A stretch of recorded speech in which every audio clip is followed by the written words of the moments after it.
Good morning, class 8th. This will be your second lecture of the chapter. बेटा ये आपका second lecture है chapter 11 का.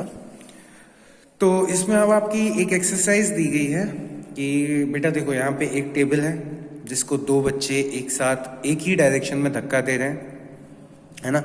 Same table को दो बच्चे अलग अलग डायरेक्शन में धक्का दे रहे हैं, ठीक है.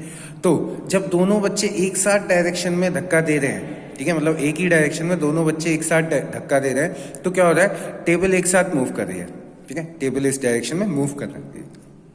लेकिन जब दोनों बच्चे अलग अलग धक्का दे रहे हैं तो क्या हो रहा है, या फिर फोर्स लगा रहे हैं तो क्या हो रहा है बेटा, इन दोनों का फोर्स एक दूसरे के फोर्स को कैंसिल कर रहा है.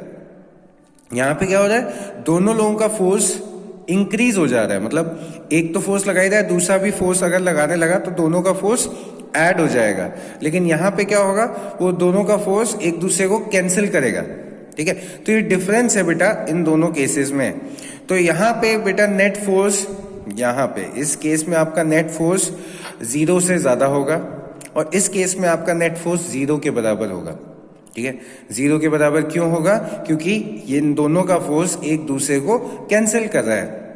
और यहां पे क्या हो रहा है, इन दोनों का फोर्स एक दूसरे को इंक्रीज कर रहा है, ठीक है. तो ये चीज हो गई आपका टेबल वाले में, ठीक. ये एक्सरसाइज में यहाँ पे समझाया गया है. फिर आ जाता बेटा आपका इफेक्ट्स ऑफ फोर्स, ठीक है. तो इफेक्ट्स ऑफ फोर्स से पहले बेटा अगर आप चाहो तो पढ़ लो. So in the first case we conclude that force acting in the same direction add up. तो फिर फोर्स अगर सेम डायरेक्शन में लग रहा है तो ऐड हो जाता है. The net force on the object is the sum of the two forces. Net force जो होगा इस टेबल पे वो होगा इन दोनों के फोर्स के टोटल के बराबर, ठीक है. The net force acts in the same direction as the two forces. और जो नेट फोर्स का डायरेक्शन होगा वो इस तरफ होगा, ठीक है, इस तरफ होगा. फिर इन द सेकंड केस जो कि ये वाला है, we see that it is not easy to move the table when two people push it in the opposite direction. तो हमारी टेबल मूव नहीं करेगी क्योंकि दो लोग अपोजिट डायरेक्शन में धक्का लगा रहे हैं. The table will not move if both are pushing with the same force. तो टेबल इसलिए नहीं मूव करेगी क्योंकि दोनों के दोनों बराबर का फोर्स लगा रहे हैं, ठीक है. If one of you is pushing harder the table will move in that direction. अब मान लो कोई ज्यादा धक्का लगा देता है, मान लो ये ज्यादा धक्का लगा देती है इससे, तो ये टेबल इधर खिसक जाएगी, ठीक है. या फिर मान लो इसने ज्यादा धक्का लगा दिया तो फिर टेबल इधर खिसक जाएगी, ठीक है. तो ये चीज है, अगर आप ज्यादा एक जन ज्यादा तेज पुश कर देता है तो टेबल अपोजिट डायरेक्शन में मूव कर जाएगी, ठीक है. When forces are applied on an object in opposite direction, they oppose each other.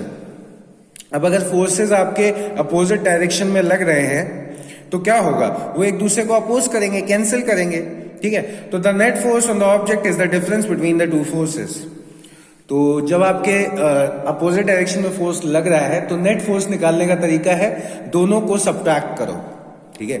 दोनों को हमें सब्ट्रैक्ट करना पड़ेगा, दोनों फोर्सेस को. तो जो हमारा नेट फोर्स निकल के आएगा वही होगा नेट फोर्स, मतलब उसके बाद जो फोर्स निकल के आएगा वो नेट फोर्स होगा, ठीक है. It acts in the direction of larger force. If the two opposite forces are equal then the net force is 0.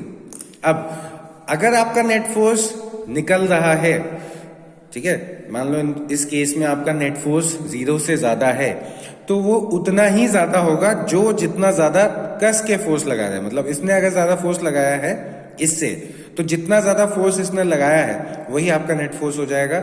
या मान लो अगर इसने फोर्स लगाया है ज्यादा, तो जितना ज्यादा फोर्स इसने इससे लगाया है वही आपका नेट फोर्स हो जाएगा, ठीक है. फिर आ जाता है effects of force. Effects of force मतलब फोर्स क्या क्या करता है, ठीक है. When a force acts on a body, it may have any of the following effect. अगर आपका फोर्स एक्ट कर रहा है किसी बॉडी पे तो इनमें से कुछ इफेक्ट होंगे, जैसे मूव्स और tends to move a stationary object. तो फोर्स क्या कर सकता है आपका, किसी भी स्टेशनरी ऑब्जेक्ट को मूव करा सकता है, ठीक है. ये चीज हो गई इफेक्ट ऑफ फोर्स. तो an object remains in stationary position और at rest until an external force is applied on it.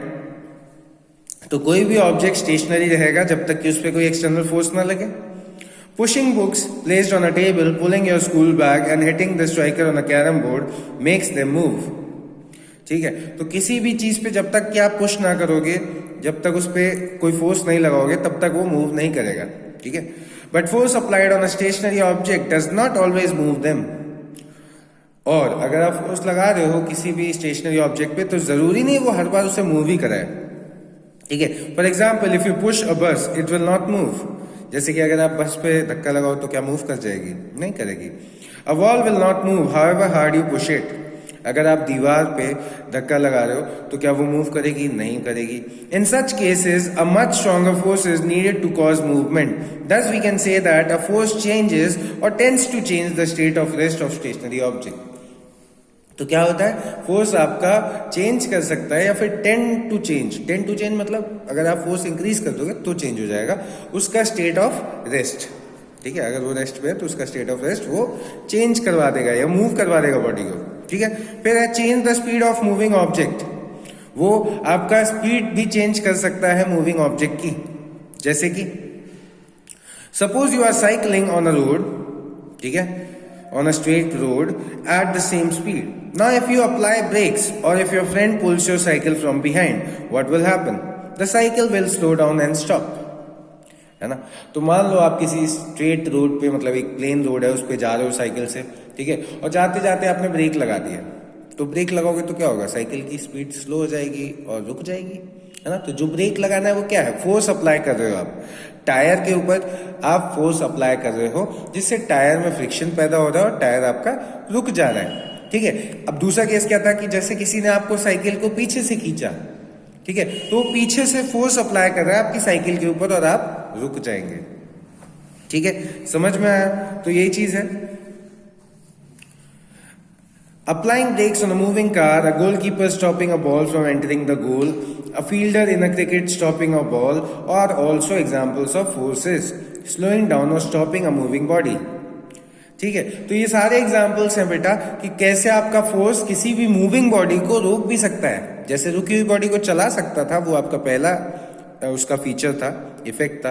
अब किसी भी चलती हुई बॉडी को रोक भी सकता है, ठीक है। Thus, a force can slow down a moving object or stop it. तो फोर्स आपका एक तो स्लो डाउन भी कर सकता है, ऊपर से रोक भी सकता है किसी भी मूविंग ऑब्जेक्ट को, ठीक है। If you pedal harder, the cycle moves faster. If a moving cart is pushed from behind, it will move faster. ठीक है। A kick makes a moving ball move faster. Thus, a force can make an object in motion move faster. अब मान लो कोई cycle से जा रहा है, उसको कोई धक्का दे दे तो उसकी स्पीड बढ़ जाएगी ना। तो वही चीज है कि अगर आपकी कोई मूविंग ऑब्जेक्ट है तो उसकी स्पीड आप बढ़ा भी सकते हो और घटा भी सकते हो। दोनों काम कौन करता है? फोर्स करता है, ठीक है बेटा। तो इस लेक्चर में आपका बस इतना ही, बाकी हम नेक्स्ट लेक्चर में पढ़ेंगे। Thank you class.